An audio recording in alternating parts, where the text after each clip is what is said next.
Hi, I'm Tim. Welcome to Watchbox, and thanks for logging on. If you love this watch, email me, tmosso@thewatchbox.com. It's in the description below. Your purchase and pricing email question line for buying this or any watch you see on any Watchbox platform. Reach out to me directly, tmosso@thewatchbox.com. And today, we're discussing a model launched in 2012, part of the second generation Vacheron Constantin Overseas line. This is the Vacheron Constantin Overseas Chronograph. Blue lacquer dial, stainless steel case, 42 millimeters. You can see the watch is only 12.4 millimeters thick, which actually surprised me, as that's Rolex Daytona territory. It's 50.3 millimeters lug-to-lug, but the lugs are actually angled downward, which means that even on a relatively stiff strap, which this premium piece is, it still wears well on my 16 centimeter circumference wrist. You can see that it sits low, easily sliding underneath a tight sleeve or a dress cuff. Because of the shape of the case, there's no issue at the edge of my wrist. It arcs down and around, and you can really see that to good effect in this down the barrel shot. Here's your overhead shot. You can see the lugs actually don't project beyond my wrist, so I could recommend this watch for a wrist as small as 14 centimeters. It's actually a big watch that wears small. The 42, attached to a remarkably integrated leather strap. It's designed to give the same holistic impression to the eye that you get with the bracelet. And you can see how it actually swells a little bit to match the swell of the lugs, and then it tapers to match the taper and expansion of the lugs. So it does look all of a piece. There's a nice tonal contrast between the cobalt blue, maybe we could call it ultramarine blue, and the satin steel. You can see there's a monotone stitch. It is a thickly bolstered strap with a lot of volume and then a folded edge. On the underside, you can see calfskin, and it is a brand new Vacheron Constantin factory strap. You can see that the buckle itself is held to the watch using screws and bars, and that's the same with the strap itself. So using screws and bars to fix everything in place ensures that there's no accidental loose spring bar, and spring bars create far more risk of droppage than screws and bars. So though this is a bit more expensive, it's worth it, and this watch certainly deserves that measure. Now you can see we have actually a buckle that is fixed by a screw. So we have a deployant clasp, meaning you have a lot of security against accidentally dropping it because it makes a loop against your wrist. And then you've got additional security in that the buckle itself is actually screw fixed to the strap. Maltese cross motif exterior. You can see there's a Maltese cross motif inside the clasp chassis. A combination of polish and internally media blasting. It's a double fold, which I like because it's harder to pinch a small wrist with a double fold as opposed to a single fold. Rolling over the case, you can see it's handsomely hand finished. This is part of what you're paying for with a watch like this. The bevels are gorgeous and even, well chosen, running circumferentially around the case. You can see that the lug hoods are satin finished, so is the case top. There's actually satin finishing in the recesses of the bezel, and then externally the bezel is all of high polish. Also note that Maltese cross Vacheron motif again. The flanks of the case are nicely polished, and as you can see, they're broken up by lugs that are visibly modular and attached as separate pieces just to create a break in the metal sweep.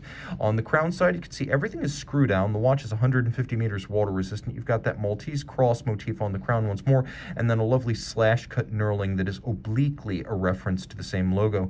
On the dial, that's where this watch really comes alive. Two things that are much missed on the current generation, the third generation. First, the double-digit date, which was on the first and second generation Overseas Chronograph.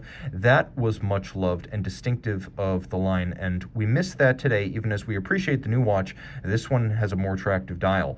The other thing is a true gloss blue lacquer dial. The new one is sort of a translucent lacquer over a polished metal base.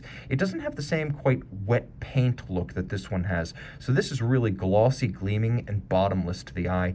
As you can see, there's a Ray-Hawt outboard, which is more of a matte blue featuring seconds and fractions of seconds. You can also use it for reading the minutes.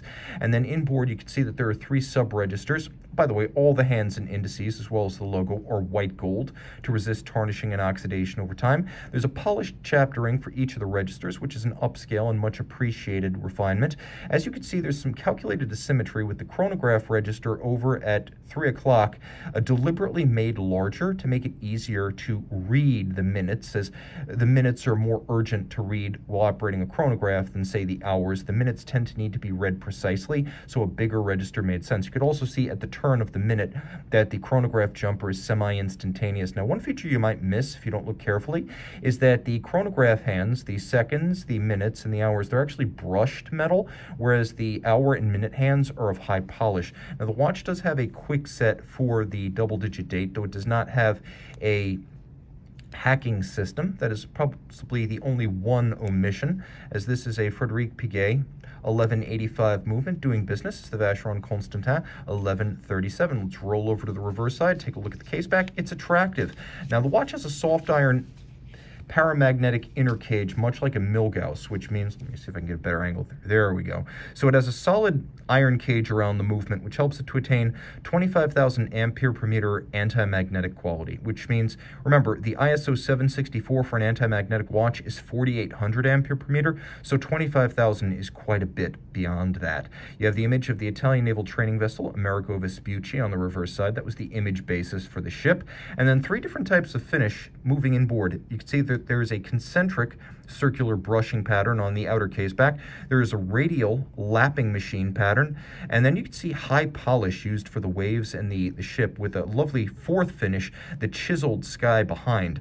The movement is 37 joule automatic winding with unidirectional winding action, 40 hours of power reserve, 5-position high horology chronometer style adjustment. It features a vertical clutch and a column wheel for the chronograph, beating away at 21,600 vibrations per hour. It's a bit of an old school movement, but it is a thin, fully integrated, hand-finished, high horology movement that is built by Frédéric Piguet, effectively known as Manufacture Blancpain today, and this is the same movement that was long used in the Audemars Piguet Royal Oak chronograph, so it comes from several distinguished lines. That timepiece, of course, a competitor to this one, but this one with just a little bit more color, character, and for that reason, maybe even a little bit more personality. Reach out to tmosso at thewatchbox.com for purchase and pricing details. Back with the Vacheron Overseas by night.